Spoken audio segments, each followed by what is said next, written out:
ગઈકાલે કોંગ્રેસ નેતા પરેશ ધાનાણીએ અમરેલીના ધારાસભ્ય કૌશિક વેકરિયાને જાહેરમાં પડકાર ફેંક્યો હતો રાજકમલ ચોક પાસે ડિબેટ કરવા માટે અને તેમણે જણાવ્યું હતું કે જો પત્રમાં લખેલા આરોપો ખોટા હશે તો તેઓ કૌશિક વેકરિયાની જાહેરમાં માફી માંગશે ને જો આ આરોપો સાચા હશે તો ચોક્કસથી રાજકમલ ચોકમાં આ ઘટનાના સંદર્ભમાં જે આરોપો લાગ્યા છે તે મામલે કૌશિક વેકરિયા ચર્ચા કરશે, પરંતુ જે ચર્ચાનો ચોરો છે તે રાજકમલ ચોકમાં લાગ્યો હતો ત્યારે ધારાસભ્ય કૌશિક વેકરિયા છે તે ઉપસ્થિત ન રહેતા કોંગ્રેસ નેતા પરેશ ધાનાણીએ ફરી એકવાર આ પત્રને લઈને સવાલ ઉઠાવ્યા છે અને આ પત્રો સાચો હોવાની વાત પણ તેમના દ્વારા કરવામાં આવતા રાજકારણ ગરમાયું છે।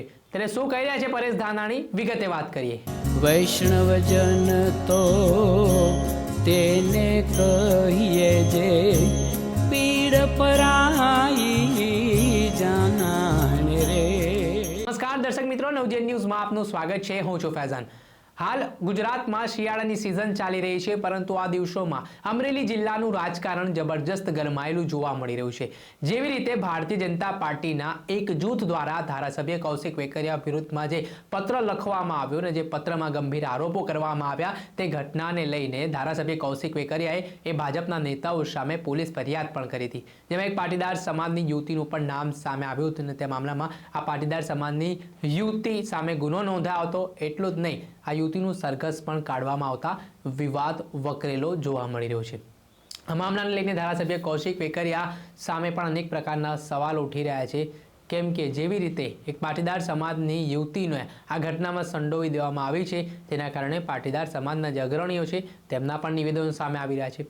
તે વચ્ચે કોંગ્રેસ નેતા પરેશ ધાનાણીએ ગઈકાલે અમરેલીના ધારાસભ્ય કૌશિક વેકરિયાને જાહેરમાં ડિબેટ કરવા માટેની ચેલેન્જ આપી હતી। તેમણે કહ્યું હતું કે ભારતીય જનતા પાર્ટીના આગેવાનો દ્વારા ભારતીય જનતા પાર્ટીના ધારાસભ્ય વિરુદ્ધમાં આ પત્ર લખાયો છે અને આ પત્ર સાચો હોવાની વાત પણ પરેશ ધાનાણી પોતાના નિવેદનમાં કરતા જોવા મળ્યા હતા અને તેમણે કહ્યું હતું કે જો આ પત્રમાં કરેલા આરોપો ખોટા હોય તો પરેશ ધાનાણી કૌશિક વેકરિયાને જાહેરમાં રાજકમલ ચોકમાં ડિબેટ દરમિયાન માફી માંગશે તે પ્રકારની વાત પરેશ ધાનાણીએ પોતે કહી હતી હોય ને કૌશિક વેકરિયા ચર્ચાના ચોરામાં નહીં પહોંચે તો માનવામાં આવશે કે તે પત્ર છે તે સાચો જ છે। તે પ્રકારનો જે પડકાર છે તે પરેશ ધાનાણીએ ફેંકતા વિવાદ વકર્યો હતો અને 6 વાગ્યેથી આ ચર્ચાનો ચોરો રાજકમલ ચોક પાસે લાગ્યો હતો, પરંતુ ધારાસભ્ય કૌશિક વેકરિયા છે તે હાજર ના રહેતા કોંગ્રેસ નેતા પરેશ ધાનાણી રોષે ભરાયા હતા અને તેમણે શું આરોપો લગાવવાની શરૂઆત કરી હતી તે સાંભળી લો। ભાઈ વેકરિયાને ગઈકાલે સવારે મેં જાહેર નોતરું આપ્યું હતું કે કૌશિકભાઈ રખેને અમારી ચૂક થાય, ભારતીય જનતા પાર્ટીના આગેવાન કાર્યકર્તાઓએ તમારા વિરુદ્ધ ભારતીય જનતા પાર્ટીના નેતૃત્વને જે ફરિયાદ કરી છે અને એ ફરિયાદમાં જે ગંભીર મુદ્દાઓને ઉપસ્થિત કર્યા છે કે કૌશિકભાઈ તમારી છત્રછાયા નીચે ગામે ગામ દારૂની હાટડીઓ ખોલાણી છે, પોલીસ હપ્તા ઉઘરાવતી હોય એવું તો સાંભળ્યું હતું।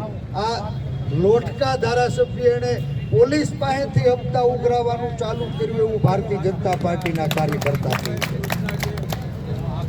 શેત્રુજી નદીમાંથી સરકારને રેતીની રોયલ્ટી મળે અને મારા જિલ્લાના ગરીબ માણસ એના ઘરનું સપનું ચાલુ થાય એની અમે વારંવાર માગણી કરી, પણ શેત્રુજીમાંથી કાયદેસર રેતી ખનનની મંજૂરી ન અપાવી, ઇકો ઝોનમાં રેતી શેત્રુજીના પટને તાળું મરાયું અને એ રેતી ખનન માફિયાઓ કોની છત્રછાયા નીચે ખુલ્લા ફાયલા છે એનો સવાલ ભારતીય જનતા પાર્ટીના કાર્યકર્તાએ ઉઠાવ્યો હતો।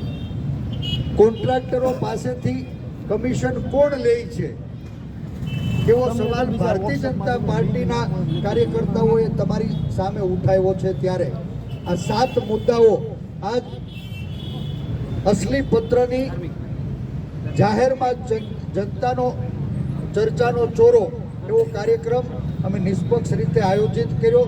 રખેને અમારી ચૂક ન થાય એટલે અમે એને વિનંતી કરી છે કે માનની કૌશિકભાઈ આપ આજે સાંજે 6 વાગે ડોક્ટર જીવરાજ મહેતાની સાક્ષીએ રાજકમલ ચોકમાં આવો અને તમારા ઉપર તમારી પાર્ટીના ભારતીય જનતા પાર્ટીના આગેવાનોએ જે કાંઈ આરોપ લગાવ્યા છે રખે ને ખોટા હોય તો એની ખુલ્લા મુન્ને ચર્ચા કરે.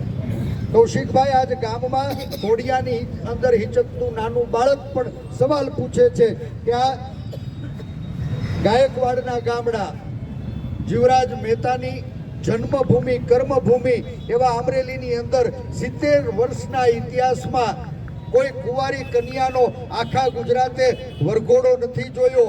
તમારા રાજમાં આ કુંવારી કન્યાનો વરઘોડો કોને કાઢ્યો? એ સવાલ છે. માનની કૌશિકભાઈ, એક નિર્દોષ દીકરીને કોના ઈશારે પગમાં પાટે હુવડાવીને પગમાં પટ્ટા માર્યા, એ અમરેલી અને ગુજરાતની જનતાના મનમાં સવાલ છે. રખેને આપ નિર્દોષ હો તો આ મંચ ઉપરથી અમારે તમારી માફી માંગવી જોઈએ. એટલે આજે એક્ઝેક્ટ 6 ટકોરે ટ્વિટર હેન્ડલ ઉપર ફરીથી અસલી પત્રની જાહેરમાં ચર્ચાના ચોરે ભાઈ કૌશિક, રાજકમલ ચોક તમારી રાહ જોઈ રહ્યો છે એવું મેં નિવેદન કર્યું છે અને અપેક્ષા રાખું કે કૌશિકભાઈ જરૂરથી ડૉક્ટર જીવરાજ મહેતાની સાક્ષીએ આ રાજકમલ ચોકમાં આયોજિત જાહેર જનતા અને મીડિયાના પ્રતિનિધિઓની વચ્ચે એની સામે જે ભારતીય જનતા પાર્ટીના કાર્યકર્તાઓએ આરોપ લગાવ્યા છે એની ચર્ચા કરશે.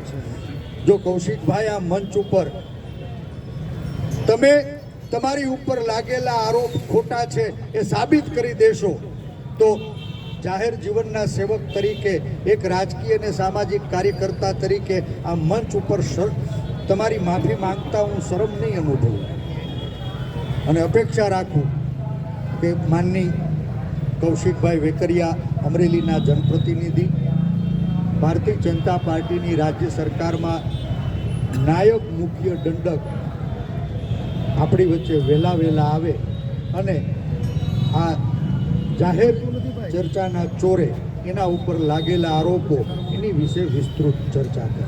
મિત્રો, આપ સૌ ઉપસ્થિત છો. એક જાહેર જીવનના કાર્યકર્તા તરીકે રાજકીય આંચળો હેઠે ઉતારી અને બિન રાજકીય ચર્ચાના મંચ ઉપર આ ભાગીદાર થવા આવ્યા છો. બધાય મીડિયાના મિત્રોનો હું હૃદયથી સ્વાગત કરું છું. આખાય શહેર અને તાલુકા જિલ્લાભરમાંથી પધારેલા જે અમરેલીના સામાન્ય નગરજનો છે એને પણ આ ચર્ચાના ચોરામાં ભાગીદાર થવા માટે હું આમંત્રિત કરું છું. આજે 6:45 થવા આવ્યા છે અને હજુ મને વિશ્વાસ છે કે જરૂર કૌશિકભાઈ આ જાહેર મંચ ઉપર એની ઉપર લાગેલા આરોપોનું ખંડન કરવા, સત્યને ઉજાગર કરવા આવશે. આપણે સૌ આપણા ચૂંટાયેલા પ્રતિનિધિની રાહ જોઈએ એવી આપને વિનંતી કરું છું. આભાર. વિશાળ નગરજનો આ જાહેર ચર્ચાના ચોરા ઉપર આર અને પારની ચર્ચા થાય, વલોવાઈને સત્ય બહાર આવે. રખેને કૌશિકભાઈ એના ઉપર ભારતીય જનતા પાર્ટીના કાર્યકર્તાએ લખેલો પત્ર અને પત્રના મુદ્દા ખોટા હોય એ સાબિત કરી દે તો આ મંચ ઉપરથી જાહેર જીવનના કાર્યકર્તા તરીકે આ પરેશ ધાનાણી એની જાહેરમાં માફી માંગવાનો છે. અને રખેને કૌશિકભાઈ નહીં આવે ને તો મેં વારંવાર કીધું છે કે ભાઈ કૌશિક, પત્ર સાચો છે, પત્રના મુદ્દા પણ સાચા છે, તમારી ઉપર લાગેલા આરોપ પણ સાચા છે. માત્ર ચપટી વગાડી અને સત્તાના જોરે તમે ખોટી ફરિયાદ દાખલ કરાવી. એક ગામડાની ગરીબ નિર્દોષ દીકરી એને તમે જેલમાં પુરાવી છે. અડધી રાતે ઘરેથી પોલીસ પાસે ઉપાડાવી છે, પાટે હુવડાવીને પટ્ટા મરાવ્યા છે. એનો એક કુંવારી કન્યાનો જાહેરમાં વરઘોડો કઢાવ્યો છે. એને અમરેલીના લોકો, ગુજરાતના લોકો માફ નહીં કરે. એટલે આજ 1 કલાક જેટલો સમય વીતો અને હજી અડધી કલાક અમે આગેવાનો આ મંચ ઉપર માનની કૌશિકભાઈ આવે એની ખૂબ અપેક્ષા સાથે રાહ જોવાના છીએ. 7:30 સુધીમાં માનની કૌશિકભાઈ અહીંયા નહીં આવે તો પછી આ પ્રતિનિધિઓ બધા જ જાહેર મંચ ઉપરથી આ મુદ્દાઓ અંગે આ મીડિયાના મિત્રો મારફત અમરેલીના નગરજનો વચ્ચે ખુલીને ચર્ચા કરવાના છે. આપ સૌ મિત્રો રાહ જોઈ રહ્યા છો. મારા જાહેર જીવનના સાથી જેને કહી શકાય એવા કૌશિકભાઈ હજુ નથી આવ્યા. એમના વતી હું અત્યારે તમારી માફી માંગુ છું અને અપેક્ષા રાખું કે માનની કૌશિકભાઈ વહેલા આ જાહેર ચર્ચાના ચોરા ઉપર આવે. વધુ અડધી કલાક આપણે એની રાહ જોઈએ.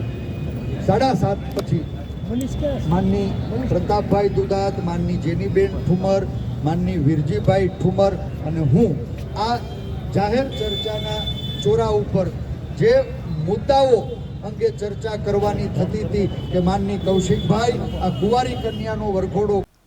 આ હતા કોંગ્રેસ નેતા પરેશ ધાનાણી. તેમના આરોપો ખૂબ જ ગંભીર માનવામાં આવી રહ્યા છે, કેમ કે જેવી રીતે તેમણે ચર્ચા કરવા માટે જાહેરમાં આમંત્રણ આપ્યું હતું, ડિબેટ કરવાની ચેલેન્જ આપી હતી, છતાં પણ ધારાસભ્ય કૌશિક વેકરિયા છે તે ચેલેન્જમાં હાજર ના રહેતા હવે અનેક પ્રકારના સવાલો અને શંકાઓ છે તે પરેશ ધાનાણી પોતાના નિવેદનમાં ઉઠાવી રહ્યા છે. અને સાથે જ આ પાટીદાર સમાજની યુવતી છે પાયલ ગોટી, તેનું જે જાહેરમાં સરઘસ કાઢવામાં આવ્યું તેના કારણે પણ તેમણે રોષ વ્યક્ત કર્યો. એટલું જ નહીં, પાયલ ગોટી નામની જે યુવતી છે તેમને પટ્ટા વડે માર પણ મારવામાં આવ્યો હોય પોલીસ દ્વારા. તે પ્રકારના આરોપો પણ સામે આવી રહ્યા છે. તેના કારણે પરેશ ધાનાણીએ આ યુવતીના સમર્થનમાં વાત કરી છે ને આગામી સમયમાં જે કોઈ પણ જવાબદાર અધિકારીઓ છે તેમને ડિસમિસ કરવામાં આવે તે પ્રકારની માંગ પણ કરવામાં આવી રહી છે. દર્શક મિત્રો, નવજીવન ન્યૂઝને આપ લાઈક કરી લો, સબસ્ક્રાઇબ કરી લો અને શેર કરવાનું ભૂલતા નહીં. વૈષ્ણવજન તો તેને કહીએ જે પીડ પર